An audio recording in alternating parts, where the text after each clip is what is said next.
Hello, friends. So September happened.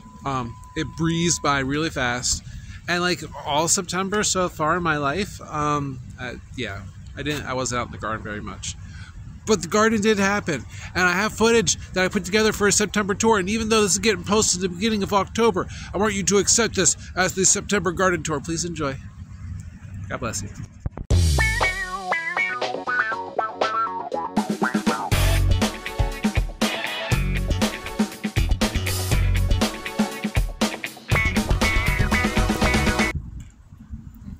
Alright, here we go. Let's do this. Look at these beautiful morning glories right off the bat. The purple with the pink lines. We have a lot of different morning glories. They don't all follow the same description. These heavenly blues, I bought those at a nursery and planted in different spots, and they're finally filling in. Our back Rose of Sharon hedge filled in as well. Here's our beautiful Rose of Sharons at the end here. I was really ticked off last year because some people came and chopped that all down low, but it grew back up high nicely. See those big leaves up top? Oh, look at the coleus. No matter where we planted coleus outside this year, it just filled in, looks beautiful. Got to do more of that. These cream nasturtiums are a favorite. I saved a bunch of seeds. We're going to plant a bunch more of those. Probably try to get them everywhere. This here coleus, got too big, and it's kind of overpowering Freya's little Christmas tree. Back end of the coleus, and all the morning glory climbing up every which way. Back corner of the oasis. The Rose of Sharon is climbing into the canopy. Hopefully just a year or two more and we'll have everything filled in before the end of the year. That makes sense. Things and stuff. There's a blueberry bush back there. We got these ground cherries kind of still doing their thing. We had one fall off and we opened it up. It's a weird fruit. We're still understanding what they're about. And then like pepper plants. We still have pepper plants all over the place. These little baby peppers. They're cute. We had pumpkins growing, which are those big powdery mildew leaves. And then behind everything, because the pumpkins and the beans shaded it out, we still have carrots down here that never matured all the way. Maybe after I rip all of these old vines out and we kind of work our way through the beans and the Jerusalem artichokes that are taking over this spot, and the pumpkins are gone now. Maybe those carrots will get some sunlight. There's those Jerusalem artichoke leaves I was talking about. Yeah. And maybe this year we'll get all the Jerusalem artichokes out of there. Highlight recently, grapes. All these grapes. We've been harvesting them and sharing them and eating them and doing stuff with them. Grapes are good. This here strawberry patch, I'm going to rip that up sometime soon. Try to put some fresh strawberry plants in there, even just runners from these plants. And over here, we're letting the strawberries expand. I mean, we've got stuff like these daisies that are kind of on the other side of the fence. And then the grapes, which are all over the place. Down here, this is all like arugula and wild Pennsylvania garlic mustard and strawberries. We're going to let everything kind of be here so that the strawberries can set their roots and everything else will die down because they're all animals. This spot over here is a kale patch. At least the kale's starting to grow up there. A couple decent kale plants and a bucket of catnip. There's some weeds growing out of it. Fortunately, like, wildcats haven't gotten to the catnip this year. And then a whole bunch of coneflowers, echinacea on the other side. And some calendula, and the other side filled in nicely. We even got some goldenrod over there. And of course, there's tomatoes all over the place, and calendula all over the place. Calendula are nice, but next year I need to get back to having a focus spot for them. And over here, the fun old mess, because there is, I mean, that's a honeyberry bush in there. But around the honeyberry bush, we got this echinacea and yarrow, and there's some Swiss chard behind it, and there's some weeds that just need to get pulled, and chives.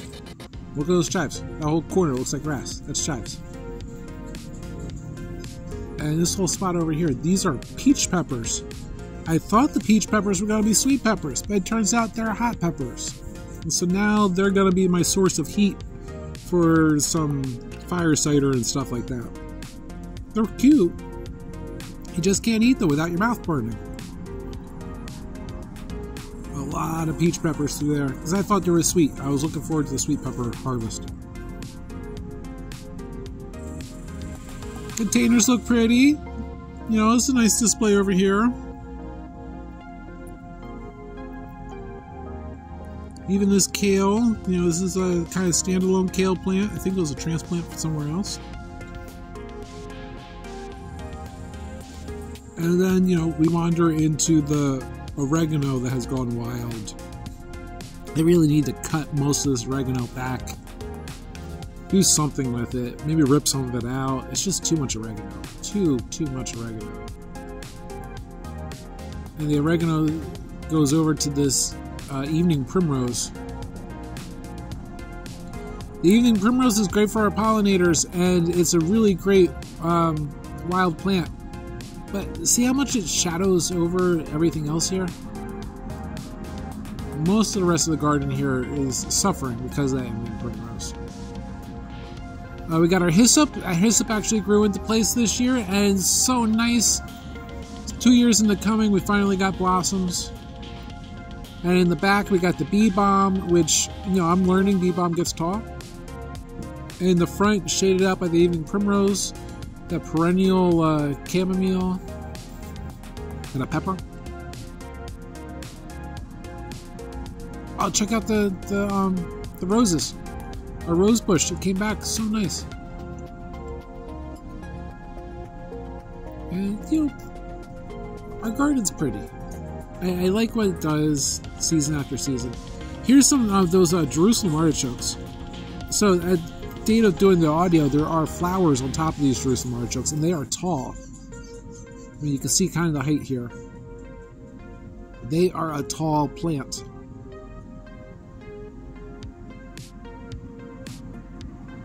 Of course, we'll harvest the tubers from those later. I don't remember the name of these, and this might be the only spot where I enter the name in, if I remember to. But here's another tomato. These guys look so awesome. In the back here, there's our raspberry bramble, whatever you'll call it, runners. And the fairy garden later in the season has taken on some marigolds, which is a good look for the fairy garden. The girls have not been out here playing with the fairy garden as much, so it's kind of just a flowery spot. With the fuchsias in the back, they've had another flush of flowers, which again, I'm so happy we get a second flush of some of these guys, because these flowers, they look pretty, and then they died down. This mint plant has had these purple pom-poms growing through the fence. I'm loving that too. Of course, the mint comes from this overgrowth around the bird cage, and then the various coleus. And this is a jumbled mess. We got tomatoes, we got oxalis, we got coleus, we got the heart-shaped leaves there are morning glory. All this mess, those are perennial sweet peas. And then this nice stand of lemon balm, which is the only like intentional thing out of that whole mess. In the back of the lemon balm, way back here, you see those more spiky leaves in the back? Those are some sweet peas. Gotta pull that out. Along the fence there is some bee balm too. Yeah, those spiky leaves right in there. That right there is the bee balm.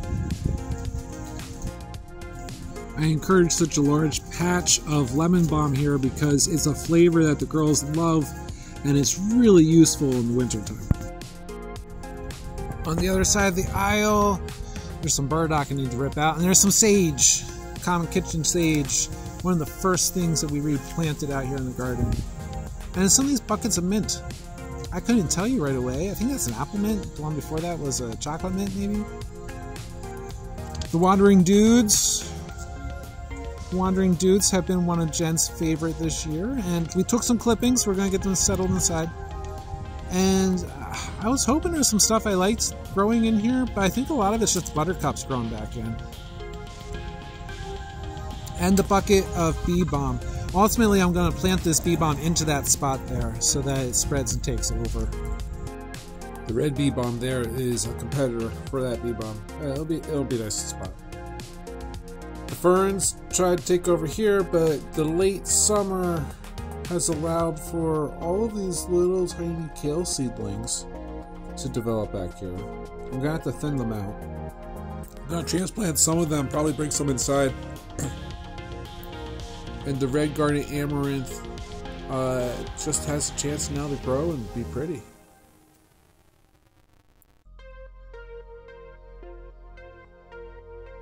But yeah, the fern jungle on the back, there's nothing useful I can grow in the back there, so I figure might as well make it pretty.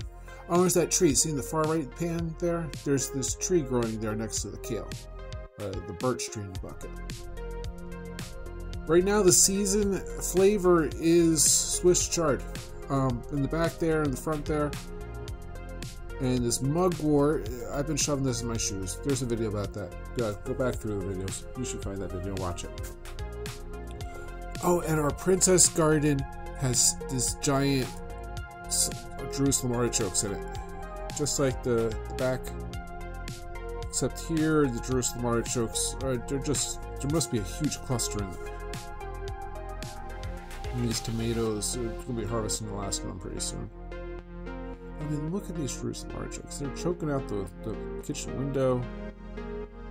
They're just all over the place. They fell over and started growing again. And once again, more flowers forming here. Beautiful flowers. Beautiful little sunflowers.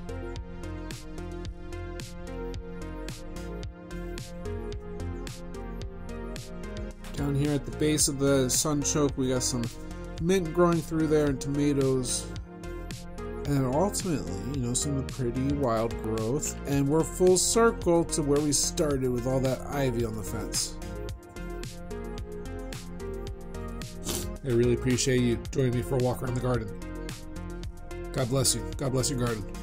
Peace out, fish trout.